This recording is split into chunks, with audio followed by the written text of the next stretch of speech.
வணக்கம். இந்திய நேரப்படி மதியம் 1:30 மணி செய்திகள். முதலில் ஜெம் தலைப்புச் செய்திகளை காணலாம். டெல்லி சட்டசபை தேர்தல், பாஜக வேட்பாளர்களை ஆதரித்து இன்று பிரச்சாரம் மேற்கொள்கிறார் பிரதமர் மோடி. மேலும் 2 ராம்சர் தலங்கள், முதலமைச்சர் மு.க.ஸ்டாலின் இன்று அறிவிப்பு. 2ஆம் ஆண்டு தொடக்க விழா, தமிழக வெற்றிக் கழக கொள்கை தலைவர்களின் சிலைகளை இன்று திறந்து வைத்தார் விஜய். மத்திய அரசின் பட்ஜெட்டை கண்டித்து தெலுங்கானா முழுவதும் நாளை போராட்டம், காங்கிரஸ் அறிவிப்பு. ஈரோட்டில் ந.த.க, த.பே.தி.க-வினர் இடையே மோதல், பிரச்சாரம் செய்து கொண்டிருந்த நாம் தமிழர் கட்சியினர் துண்டறிக்கை விநியோகித்தவர்களை தாக்க முயன்றதால் பரபரப்பு. குஜராத்தில் பள்ளத்தாக்கில் பேருந்து கவிழ்ந்த விபத்து, 5 பேர் பலியான பரிதாபம். 5வது கடைசி T20 போட்டி, இந்தியா இங்கிலாந்து அணிகள் இடையே இன்று மோதல். இனி விரிவான செய்திகளை காணலாம்.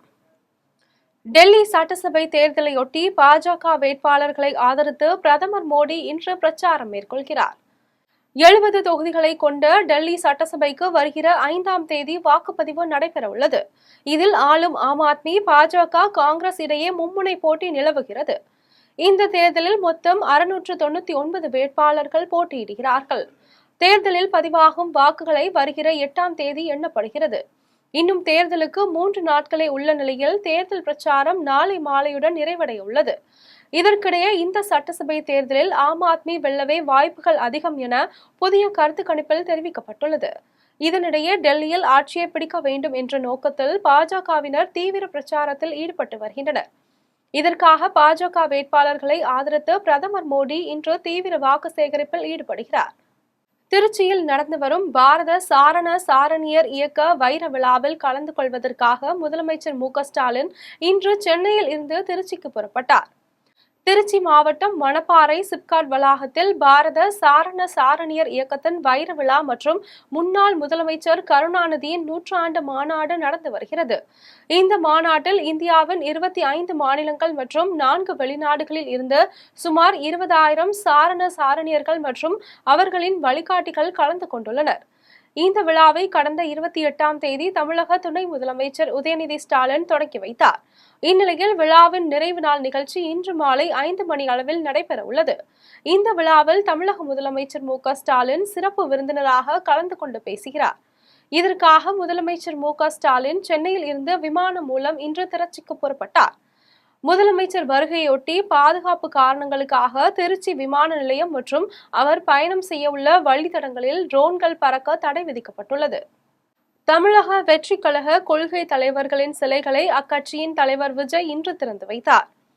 நடிகர் விஜய் கடந்த ஆண்டு பிப்ரவரி மாதம் 2ஆம் தேதி தமிழக வெற்றிக் கழகம் என்ற கட்சியை தொடங்கினார். கடந்த அக்டோபர் மாதம் விக்கிரவாண்டியில் பிரம்மாண்டமான மாநாட்டை நடத்தினார். இந்த மாநாட்டில் கட்சியின் கொள்கை தலைவர்களாக தந்தை பெரியார், அம்பேத்கர், பெருந்தலைவர் காமராஜர், வேலு நாச்சியார், அஞ்சலி அம்மாள் ஆகியோரின் பெயர்களை அவர் அறிவித்தார். இந்த நிலையில் கட்சியின் 2ஆம் ஆண்டு தொடக்க விழா பனையூரில் உள்ள கட்சியின் தலைமை அலுவலகத்தில் இன்று நடைபெற்றது. இதில் கட்சியின் தலைவர் விஜய் பங்கேற்று கட்சி கொடியை ஏற்றி வைத்தார். தொடர்ந்து கட்சியின் கொள்கை தலைவர்களாக அறிவிக்கப்பட்ட பெரியார், அம்பேத்கர், காமராஜர், வேலு நாச்சியார், அஞ்சலி அம்மாள் ஆகியோரின் சிலைகளை விஜய் திறந்து வைத்து ஒவ்வொரு சிலைக்கும் மாலை அணிவித்து மலர் தூவி மரியாதை செலுத்தினார். தொடர்ந்து நலத்திட்ட உதவிகளையும் அவர் வழங்கினார். ராமநாதபுரத்தில் தொடங்கப்பட்ட 2 ராம்சர் தலங்களின் பெயரை தமிழக முதலமைச்சர் மு.க.ஸ்டாலின் அறிவித்துள்ளார். தமிழக முதலமைச்சர் மு.க.ஸ்டாலின் எக்ஸ் தள பக்கத்தில் தமிழ்நாட்டில் மேலும் ராம்சர் தலங்கள் குறித்து அறிவிப்பு ஒன்றை வெளியிட்டுள்ளார். அதில் உலக ஈரநில தினத்தையொட்டி ராமநாதபுரம் மாவட்டத்தில் உள்ள சக்கரக்கோட்டை மற்றும் தேர்த்தங்கல் பறவைகள் சரணாலயங்கள் என 2 ராம்சர் தலங்களின் பெயரை பகிர்ந்து கொள்வதில் மிகவும் மகிழ்ச்சி அடைகிறேன் என்று பதிவிட்டுள்ளார். இதன் மூலம் தமிழ்நாட்டில் உள்ள ராம்சர் தலங்களின் எண்ணிக்கை 20ஆக உயர்ந்துள்ளது என்றும் 2021ஆம் ஆண்டில் தமிழ்நாடு ஈரநிலங்கள் திட்டம் அறிவிக்கப்பட்டதை தொடர்ந்து 19 தலங்கள் தொடங்கப்பட்டன. மேலும் நமது திராவிட மாடல் அரசாங்கம் ஈரநிலங்களை பாதுகாப்பதில் உறுதியாக உள்ளது மற்றும் நமது வளமான இயற்கை பாரம்பரியத்தை பாதுகாக்க தொடர்ந்து முன்னெச்சரிக்கை நடவடிக்கைகள் எடுக்கும் என்றும் தெரிவித்துள்ளார். ஈரோடு கிழக்கு தொகுதி இடைத்தேர்தல் பிரச்சாரம் நாளை மாலையுடன் ஓய்கிறது. ஈரோடு கிழக்கு தொகுதி இடைத்தேர்தலில் திமுக சார்பில் சந்திரகுமார், நாம் தமிழர் கட்சியின் சீதாலட்சுமி உட்பட மொத்தம் 46 வேட்பாளர்கள் போட்டியில் உள்ளனர். திமுக மற்றும் நாம் தமிழர் கட்சி வேட்பாளர்கள் தீவிர பிரச்சாரத்தில் ஈடுபட்டு வருகின்றனர். திமுக சார்பில் மாவட்ட செயலாளரும் அமைச்சருமான முத்துசாமி தலைமையில் திமுகவினர் தொகுதிக்குட்பட்ட 33 வார்டுகளிலும் வீதி வீதியாக நடந்து சென்று பொதுமக்களை சந்தித்து வாக்குகள் சேகரித்தனர். நாம் தமிழர் கட்சி வேட்பாளருக்காக கட்சியின் தலைமை ஒருங்கிணைப்பாளர் சீமான் ஈரோட்டில் முகாமிட்டு பிரச்சார பொதுக்கூட்டங்களில் பேசி வருகிறார். சுயேட்சை வேட்பாளர்களும் ஆட்டோ, சரக்கு வாகனங்களில் தொகுதி முழுக்க சென்று வாக்குகள் கேட்டு வருகிறார்கள். இந்த நிலையில் நாளை மாலை 6 மணியுடன் பிரச்சாரம் ஓய்கிறது. அதைத் தொடர்ந்து வெளியூர்களை சேர்ந்த கட்சி நிர்வாகிகள், தொண்டர்கள் வெளியேற வேண்டும் என தேர்தல் ஆணையம் உத்தரவிட்டுள்ளது. இதற்கான வாக்குப்பதிவு வருகிற 5ஆம் தேதி நடைபெற உள்ளது. வேங்கை வயல் வழக்கு மீதான தீர்ப்பு நாளை அறிவிக்கப்படும் என்று நீதிபதி வசந்தி அறிவித்துள்ளார். புதுக்கோட்டை அருகே வேங்கை வயலில் பட்டியலின மக்கள் வசிக்கும் பகுதியில் உள்ள மேல்நிலை நீர்த்தேக்க தொட்டியில் மலம் கலக்கப்பட்ட சம்பவம் பெரும் பரபரப்பை ஏற்படுத்தியது. இந்த வழக்கு தொடர்பாக விசாரணை நடத்திய சிபிசிஐடி போலீசார் புதுக்கோட்டை வன்கொடுமை தடுப்பு சட்ட சிறப்பு நீதிமன்றத்தில் குற்றப்பத்திரிகை தாக்கல் செய்தனர். இதில் வேங்கை வயலை சேர்ந்த முரளிராஜா, சுதர்சன், முத்துகிருஷ்ணன் ஆகிய 3 பேர் மீது குற்றம் சாட்டப்பட்டுள்ளது. மேலும் வேங்கை வயல் விவகாரத்தில் பாதிக்கப்பட்டவர்களும் குற்றம் சாட்டப்பட்டவர்களும் ஒரே சமூகத்தை சேர்ந்தவர்கள் என்பதால் இந்த வழக்கை வன்கொடுமை தடுப்பு சட்ட சிறப்பு நீதிமன்றத்திலிருந்து புதுக்கோட்டை ஜுடிஷியல் மாஜிஸ்திரேட் நீதிமன்றம் எண் 2க்கு மாற்ற வேண்டும் என சிபிசிஐடி தரப்பில் கோரிக்கை விடுக்கப்பட்டது. இது குறித்து விசாரித்து நடவடிக்கை எடுப்பதாக நீதிபதி தெரிவித்தார். இதனிடையே சிபிசிஐடியின் குற்றப்பத்திரிகையில் பல்வேறு முரண்பாடுகள் உள்ளதாகவும் அதனை தள்ளுபடி செய்து உத்தரவிட வேண்டும் எனவும் புகார்தாரர் தரப்பு வழக்கறிஞர் கனகராஜ் புதுக்கோட்டை வன்கொடுமை தடுப்பு சட்ட சிறப்பு நீதிமன்றத்தில் மனு தாக்கல் செய்திருந்தார். இந்த வழக்கு தொடர்பான விசாரணை நடைபெற்றது. இந்நிலையில் இந்த வழக்கு தொடர்பாக அனைத்து தரப்பு வாதங்களையும் பதிவு செய்து கொண்ட நீதிபதி வசந்தி வழக்கு மீதான தீர்ப்பு நாளை அறிவிக்கப்படும் என தெரிவித்துள்ளார். வாணியம்பாடி அருகே டிராக்டர் பள்ளத்தில் கவிழ்ந்த விபத்தில் 13 வயது சிறுவன் பலியான சம்பவம் பெரும் சோகத்தை ஏற்படுத்தியுள்ளது. திருப்பத்தூர் மாவட்டம் வாணியம்பாடி அடுத்த மல்லங்குப்பம் பழைய தலைவர் வட்டம் பகுதியை சேர்ந்தவர் சக்திவேல். இவர் கடந்த 3 ஆண்டுகளுக்கு முன்பே இறந்துவிட்ட நிலையில் இவருடைய 13 வயது மகன் பிரசன்னா ராமநாயக்கன்பேட்டை பகுதியில் உள்ள தனியார் பள்ளியில் 8ஆம் வகுப்பு படித்து வந்தார்.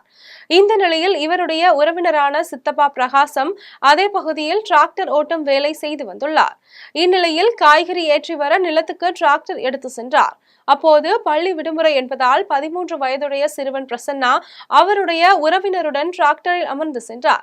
அப்போது டிராக்டர் பாலன் வட்டம் என்ற பகுதியில் சென்றபோது திடீரென ஓட்டுநரின் கட்டுப்பாட்டை இழந்து அங்குள்ள பள்ளத்தில் கவிழ்ந்து விபத்துக்குள்ளானது. இந்த விபத்தில் சிறுவன் சம்பவ இடத்திலேயே பரிதாபமாக உயிரிழந்தார். மேலும் டிராக்டர் ஓட்டி சென்ற பிரகாசம் படுகாயங்களுடன் மீட்கப்பட்டு மருத்துவமனையில் சிகிச்சை பெற்று வருகிறார். இதுகுறித்து தகவல் அறிந்து வந்த போலீசார் வழக்கு பதிவு செய்து விசாரணை மேற்கொண்டு வருகின்றனர். காரைக்காலில் 2 வீடுகளின் பூட்டை உடைத்து 6.8 லட்சம் ரூபாய் மதிப்பிலான தங்க நகைகள், வெள்ளி, பணம் திருடிய நபரை போலீசார் கைது செய்தனர்.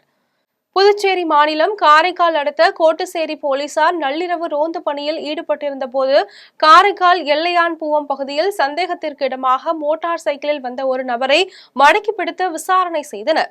அதில் மயிலாடுதுறை மாவட்டத்தை சேர்ந்த சிவானந்தம் என்பதும் இவர் கடந்த டிசம்பர் மாதம் பூவம் பகுதியை சேர்ந்த செல்வி என்பவரின் வீட்டின் பூட்டை உடைத்து 5000 ரூபாய் பணம், 2 கிராம் தங்க மோதிரம் திருடிய வழக்கு மற்றும் கடந்த ஜனவரி மாதம் 10ஆம் தேதி கோட்டுச்சேரி பகுதியில் வாசுகி என்பவர் வீட்டு பூட்டை உடைத்து வெள்ளி பொருட்கள், 10,000 ரூபாய் பணம், தங்க நகை உள்ளிட்ட பொருட்களை திருடியதையும் அவர் ஒப்புக்கொண்டார்.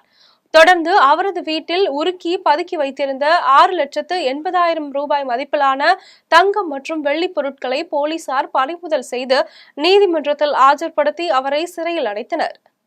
ஆத்தூர் அருகே 2 காவலர்கள் வீட்டில் கொள்ளை சம்பவத்தில் ஈடுபட்ட மர்ம நபர்களை போலீசார் தேடி வருகின்றனர். சேலம் மாவட்டம் ஆத்தூர் அருகே கல்பகனூர் திருவள்ளுவர் நகரில் வசிப்பவர்கள் பெரியசாமி மற்றும் பச்சமுத்து. இவர்கள் பெரம்பலூரில் காவலராக பணியாற்றி வருகின்றனர். இவர்களது வீடு அருகே உள்ள நிலையில் இருவரும் குடும்பத்தாரோடு வெளியில் சென்றுள்ளனர். அப்போது வீட்டில் யாரும் இல்லாததை அறிந்த மர்ம நபர்கள் வீட்டின் பூட்டை உடைத்து கொள்ளை சம்பவத்தில் ஈடுபட்டுள்ளனர். மறுநாள் காலையில் வீட்டின் பூட்டு உடைக்கப்பட்டிருப்பதாக அப்பகுதி மக்கள் அளித்த தகவலின் பேரில் வந்த போலீசார் விசாரணை மேற்கொண்டு வருகின்றனர். ஆம்பூர் அருகே கார் பழுது பார்க்கும் சென்டரில் கார் வாட்டர் சர்வீஸ் செய்து கொண்டிருந்த மெக்கானிக் மயங்கி விழுந்து உயிரிழந்த சம்பவம் அப்பகுதியில் சோகத்தை ஏற்படுத்தியது. திருப்பத்தூர் மாவட்டம் ஆம்பூர் அடுத்த குளிதிகை பகுதியில் குடியாத்தம் நத்தம் பகுதியை சேர்ந்த கோதண்டராமன் என்பவருக்கு சொந்தமான Gayathri auto garage water service சென்டரில் குடியாத்தம் அடுத்த எர்த்தாங்கல் பகுதியை சேர்ந்த சரவணன் மற்றும் அவரது மகன் சுதாகர் ஆகிய இருவரும் கடந்த 6 மாத காலமாக மெக்கானிக்காக பணிபுரிந்து வந்தனர். இந்நிலையில் வழக்கம் போல் சுதாகர் பணிக்கு சென்று சுமார் 1 மணி நேரத்திற்கும் மேலாக கார் ஒன்றை பழுது பார்த்து வாட்டர் சர்வீஸ் செய்து கொண்டிருந்தார். அப்போது திடீரென சுதாகர் மயங்கி விழுந்து சம்பவ இடத்திலேயே பரிதாபமாக உயிரிழந்தார். இது தொடர்பான வீடியோ காட்சிகள் சமூக வலைதளங்களில் வைரலான நிலையில் சம்பவ இடத்திற்கு சென்ற ஆம்பூர் கிராமிய காவல்துறையினர் சுதாகரின் உடலை கைப்பற்றி பிரேத பரிசோதனைக்காக ஆம்பூர் அரசு மருத்துவமனைக்கு அனுப்பி வைத்தனர். மேலும் சம்பவம் குறித்து வழக்கு பதிவு செய்து விசாரணை மேற்கொண்டனர். தர்மபுரியில் நிதி நிறுவனம் நடத்தி ரூபாய் 2.59 கோடி மோசடி செய்த கணவன் மனைவி இருவரை போலீசார் கைது செய்தனர். தருமபுரி மாவட்டம் பொம்மிடி அருகே உள்ள ஜாலிபுதூரை சேர்ந்த அந்தோணி மற்றும் அவரது மனைவி மேரி மார்கரெட்டுடன் இணைந்து தனியார் நிதி நிறுவனம் நடத்தி வந்தனர். இதில் அந்தோணியிடம் ஓட்டுநராக பணிபுரிந்த சுரேஷ்குமார் மற்றும் அவரது மனைவி ரோஹிணி ஆகியோர் கடந்த 2022ஆம் ஆண்டு ரூபாய் 22.16 லட்சத்தை அந்தோணியின் வங்கிக் கணக்குக்கும் அவரது மனைவி வங்கிக் கணக்கிற்கும் செலுத்தினார்கள். இதற்கு கடந்த ஆண்டு மார்ச் மாதம் 9 லட்சம் சுரேஷ்குமாரின் வங்கிக் கணக்குக்கு திருப்பி வந்துள்ளது. மேலும் அவர்களுக்கு பரிசாக 1 லட்சம் மதிப்புடைய தங்க நாணயம் கொடுத்துள்ளனர். இதனைத் தொடர்ந்து அந்தோணியினுடைய செல்போன் சுவிட்ச் ஆஃப் செய்யப்பட்டது. மேலும் இதுபோல் பல்வேறு இடங்களில் பல கோடி ரூபாய் இரட்டிப்பு பணம் கொடுப்பதாக ஆசை வார்த்தை கூறி பொதுமக்களிடம் ஏமாற்றி பணம் பெற்றது தெரிய வந்தது. இது தொடர்பாக தருமபுரி மாவட்ட குற்றப்பிரிவு போலீசில் கொடுத்த புகாரின்படி அந்தோணி மற்றும் அவரது மனைவி மேரி மார்கரெட்டை கைது செய்து விசாரணை மேற்கொண்டனர்.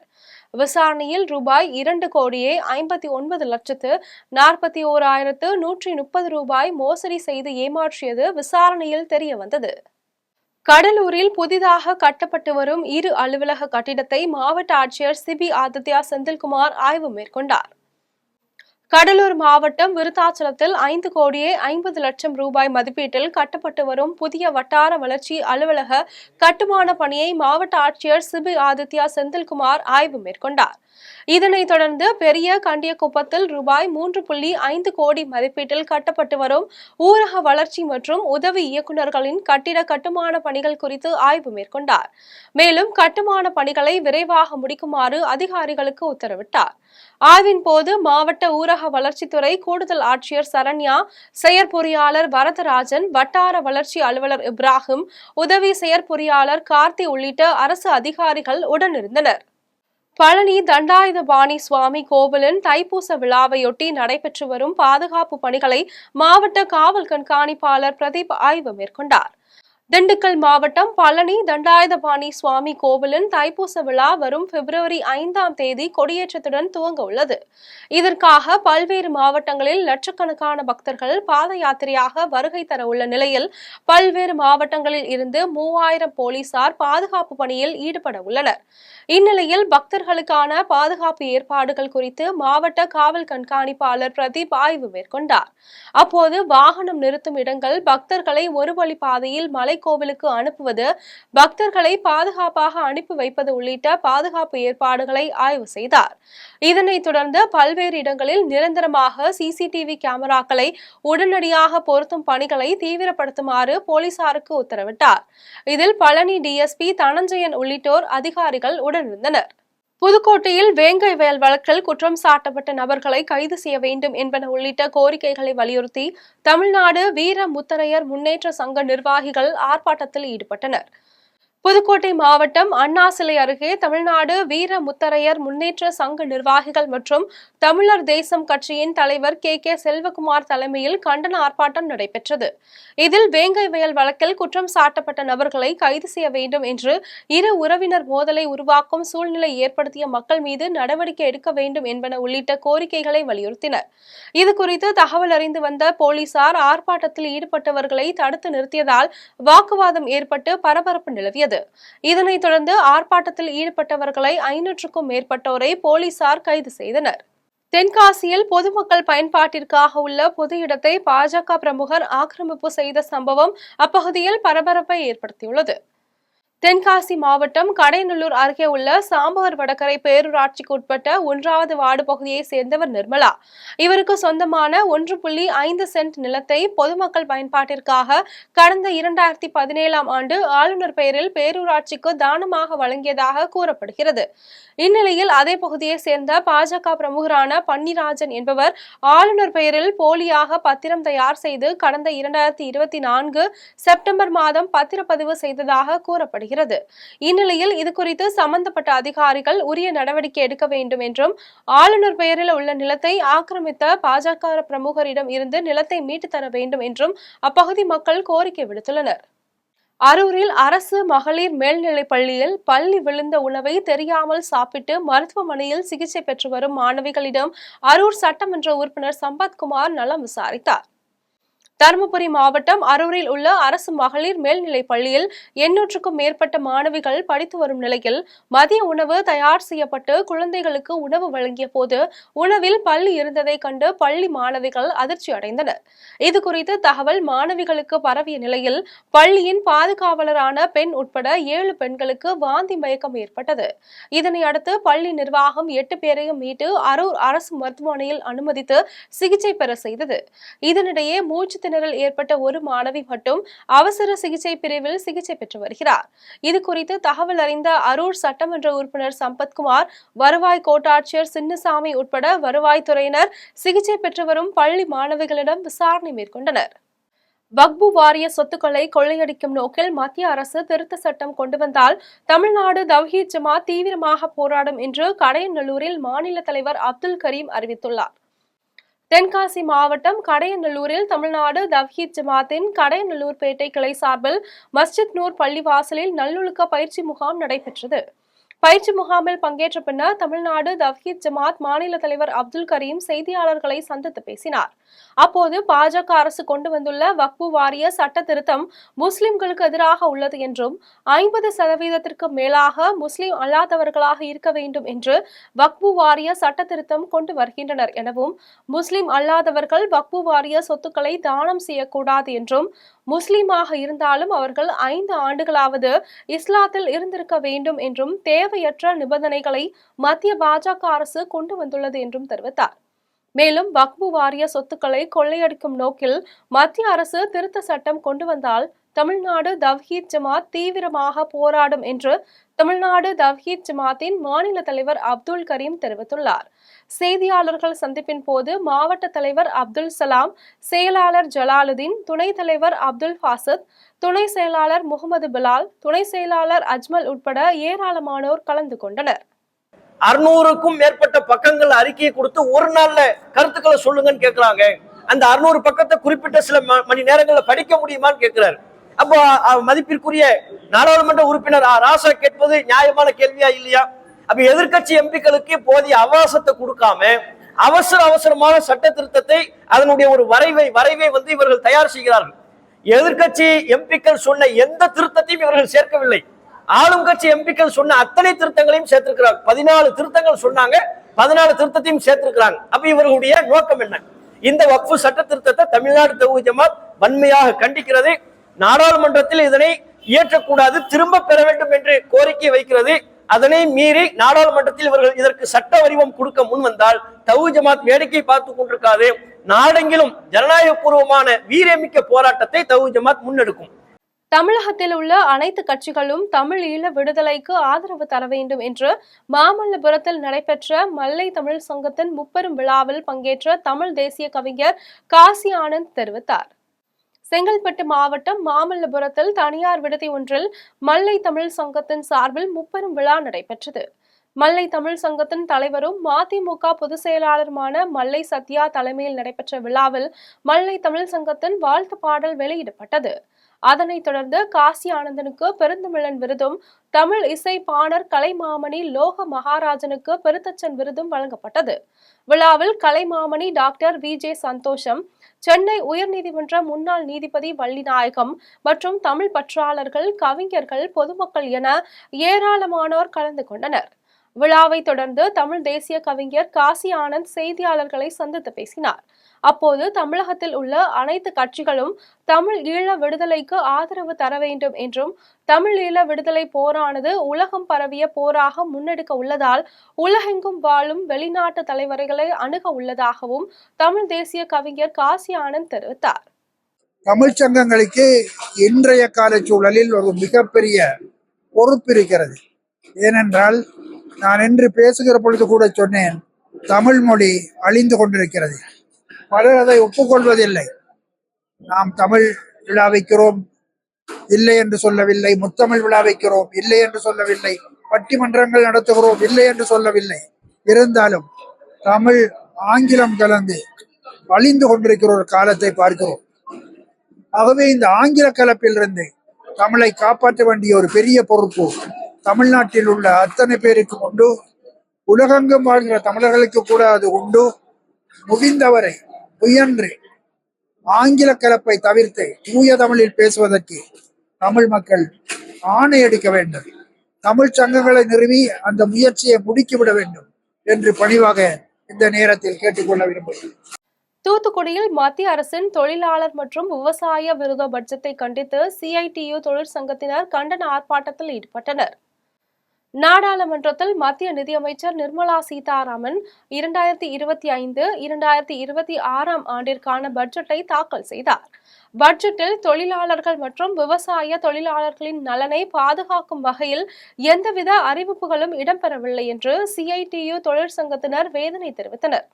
மேலும் இன்சூரன்ஸ் துறையில் 100% அந்நிய முதலீடு செய்துள்ளதையும், பொதுத்துறை பங்குகளை விற்பனை செய்யும் மத்திய அரசின் முடிவிற்கும், தமிழகத்தின் பல்வேறு திட்ட பணிகளுக்கு நிதி ஒதுக்காதது ஆகியவற்றை கண்டித்தும் தூத்துக்குடி சிதம்பரம் நகர் பகுதியில் மாவட்ட CITU தொழிற்சங்கத்தின் சார்பில் அதன் மாநில செயலாளர் ரசல் தலைமையில் ஏராளமான CITU தொழிற்சங்கத்தினர் கண்டன ஆர்ப்பாட்டத்தில் ஈடுபட்டனர். அப்போது தொழிலாளர் மற்றும் விவசாய விரோத பட்ஜெட்டை தாக்கல் செய்த மத்திய அரசிற்கு எதிராக கண்டன கோஷங்களை எழுப்பினர்.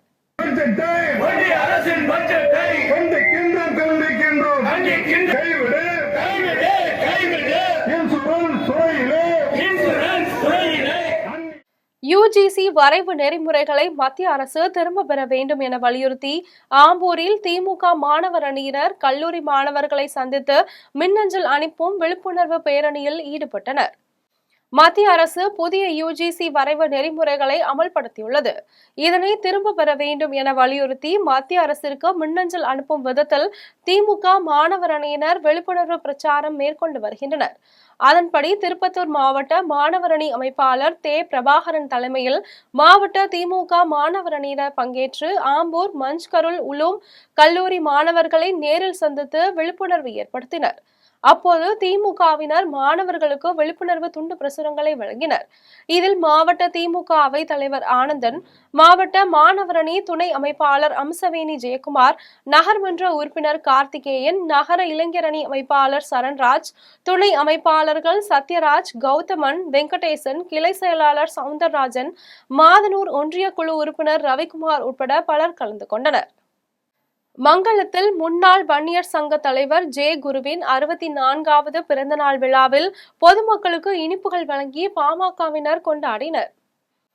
திருவண்ணாமலை மாவட்டம் மங்களத்தில் வன்னியர் சங்கத்தின் சார்பில் மறைந்த முன்னாள் வன்னியர் சங்க தலைவர் ஜே. குருவின் 64வது பிறந்தநாள் விழா பாமக முன்னாள் மாநில மாணவரணி துணை செயலாளர் விஜயகுமார் தலைமையில் கொண்டாடப்பட்டது. விழாவில் பாமக பொறுப்பாளர்கள், வன்னியர் சங்க பொறுப்பாளர்கள், நிர்வாகிகள் திரளாக கலந்து கொண்டு மங்களம் பஜார் வீதியில் வைக்கப்பட்டிருந்த ஜே. குருவின் உருவப்படத்திற்கு மாலை அணிவித்து மரியாதை செலுத்தி பொதுமக்களுக்கு இனிப்புகளை வழங்கி பிறந்த நாளை கொண்டாடினர். இதில் பாமக பொறுப்பாளர்கள், வன்னியர் சங்க பொறுப்பாளர்கள் என ஏராளமானோர் கலந்து கொண்டனர். இனி வருவது உலக செய்திகள்.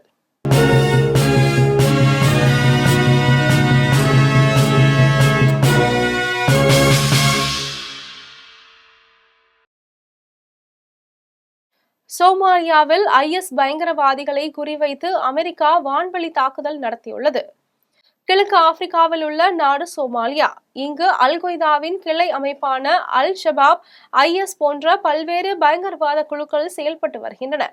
இந்த பயங்கரவாத குழுக்களை ஒழிக்கும் நடவடிக்கையில் அந்நாட்டு பாதுகாப்பு படையினர் ஈடுபட்டு வருகின்றனர். அதை அமெரிக்க ராணுவமும் சோமாலிய பாதுகாப்பு படையினருடன் இணைந்து பயங்கரவாத ஒழிப்பு நடவடிக்கையில் ஈடுபட்டு வருகிறது. இந்நிலையில் சோமாலியாவில் IS பயங்கரவாதிகளை குறிவைத்து அமெரிக்கா வான்வழி தாக்குதல் நடத்தியது.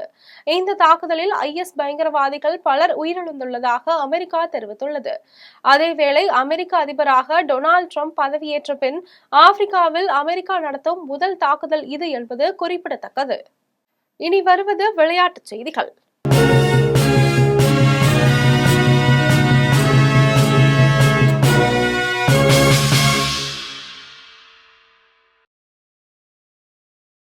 ஐந்தாவது மற்றும் கடைசி T20 போட்டியில் இந்தியா இங்கிலாந்து அணிகள் இன்று மோதுகிறது. இந்தியாவில் சுற்றுப்பயணம் மேற்கொண்டுள்ள இங்கிலாந்து கிரிக்கெட் அணி 5 போட்டிகள் கொண்ட T20 தொடரில் விளையாடி வருகிறது. இதில் 4 போட்டிகள் முடிவடைந்த நிலையில் இந்திய அணி 3-1 என்ற கணக்கில் தொடரை கைப்பற்றியுள்ளது. இதனை அடுத்து இவ்விரு அணிகள் இடையிலான 5வது மற்றும் கடைசி T20 போட்டி மும்பை வான்கடை மைதானத்தில் இன்றிரவு 7 மணிக்கு நடைபெற உள்ளது. தொடரை வெற்றியுடன் நிறைவு செய்ய இந்தியாவும் ஆறுதல் வெற்றி பெற இங்கிலாந்தும் போராடும் என்பதால் இந்த ஆட்டத்தில் விறுவிறுப்புக்கு பஞ்சம் இருக்காது. மீண்டும் ஜிம் தலைப்புச் செய்திகள். டெல்லி சட்டசபை தேர்தல் பாஜக வேட்பாளர்களை ஆதரித்து இன்று பிரச்சாரம் மேற்கொள்கிறார் பிரதமர் மோடி. மேலும் 2 ராம்சர் தலங்கள் முதலமைச்சர் மு.க. ஸ்டாலின் இன்று அறிவிப்பு. 2ஆம் ஆண்டு தொடக்க விழா தமிழக வெற்றிக் கழக கொள்கை தலைவர்களின் சிலைகளை இன்று திறந்து வைத்தார் விஜய். மத்திய அரசின் பட்ஜெட்டை கண்டித்து தெலுங்கானா முழுவதும் நாளை போராட்டம் காங்கிரஸ் அறிவிப்பு. ஈரோட்டில் ந.த.க. த.பே.தி.க.வினர் இடையே மோதல் பிரச்சாரம் செய்து கொண்டிருந்த நாம் தமிழர் கட்சியினர் துண்டறிக்கை விநியோகித்தவர்களை தாக்க முயன்றதால் பரபரப்பு. குஜராத்தில் பள்ளத்தாக்கில் பேருந்து கவிழ்ந்த விபத்து 5 பேர் பலியான பரிதாபம். 5வது கடைசி T20 போட்டி இந்தியா இங்கிலாந்து அணிகள் இடையே இன்று மோதல். இத்துடன் ஜெம் செய்திகள் நிறைவடைகின்றன. மீண்டும் ஜெம் செய்திகள் இரவு 8:30 மணிக்கு. உடனுக்குடன் செய்திகளை காண GemLive.tv என்ற இணையதளத்தில் இணைந்திருங்கள். நன்றி, வணக்கம்.